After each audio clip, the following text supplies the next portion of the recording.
Hello viewers, আসসালামু আলাইকুম। Bangla health টিপসের নতুন এপিসোডে সবাইকে স্বাগত জানাই।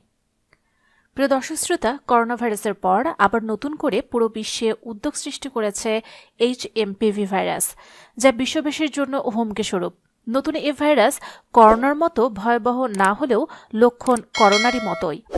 HMV সাধারণত আক্রান্ত মানুষের হাঁচি বা কাশি থেকে ছড়িয়ে থাকে। HMV মূলত এমন বস্তু বা স্থান স্পর্শ কিংবা আক্রান্ত ব্যক্তির হাঁচি বা কাশির দরজার হাতল, লিফটের বাটন, চায়ের কাপ ইত্যাদি স্পর্শ করার পর সে হাত চোখে, নাকে বা মুখে দিলে HMPV ছড়াতে পারে। চিকিৎসকদের মতে এই ভাইরাসের সবচেয়ে বেশি আক্রান্ত হচ্ছে শিশু ও বয়স্করা। তবে আতঙ্কিত হওয়ার কিছু নেই, কিছু নিয়ম মেনে চললেই HMPV থেকে বেঁচে থাকা সম্ভব। চলুন জেনে নেওয়া যাক বিস্তারিত। তাই আমি আপনাদের অনুরোধ করব ভিডিওটি না টেনে সম্পূর্ণটি দেখুন। সলিভার্স, welcome to my channel Bangla health টিপসে পরিবার এবং স্বাস্থ্য সংক্রান্ত যে কোনো নতুন তথ্য সবার আগে পেতে আমাদের চ্যানেলকে সাবস্ক্রাইব করে রাখুন এবং পাশে থাকা বেল আইকনে ক্লিক করে রাখুন।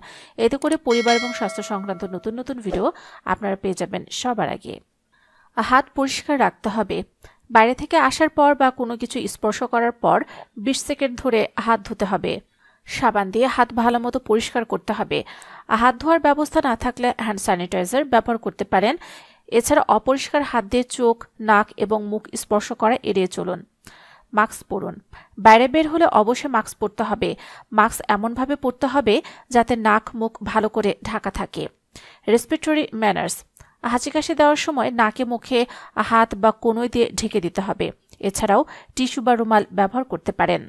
একাধিক ব্যক্তির স্পর্শ করা হয় এমন জিনিসগুলো পরিষ্কার করুন। দরজার হাতল, আলোর সুইচ, স্মার্টফোন এবং কিবোর্ডের মতো বারবার স্পর্শ করা জিনিসগুলো পরিষ্কার এবং জীবাণুমুক্ত করুন। অসুস্থ ব্যক্তিদের এড়িয়ে চলুন। অসুস্থ ব্যক্তিদের সঙ্গে ঘনিষ্ঠ যোগাযোগ এড়িয়ে চলুন, বিশেষ করে যাদের এ সময় সর্দি কাশিজনিত সমস্যা আছে। অসুস্থ হলে বাড়িতেই থাকুন। জ্বর, কাশি বা শ্বাসকষ্ট অনুভব হলে বাইরে যাওয়া থেকে বিরত থাকুন এবং যত দ্রুত সম্ভব চিকিৎসা সেবা নিন। প্রিয় দর্শক শ্রোতা, আশা করি আজকের ভিডিওটি দ্বারা আপনারা উপকৃত হয়েছেন। যদি তাই হয়ে থাকে তাহলে অবশ্যই ভিডিওটি দিয়ে লাইক দিতে ভুলবেন না। কমেন্টসে মতামত জানান। যারা এখন আমাদের চ্যানেলটিকে সাবস্ক্রাইব করেননি অবশ্যই আমাদের চ্যানেলটিকে সাবস্ক্রাইব করে রাখুন।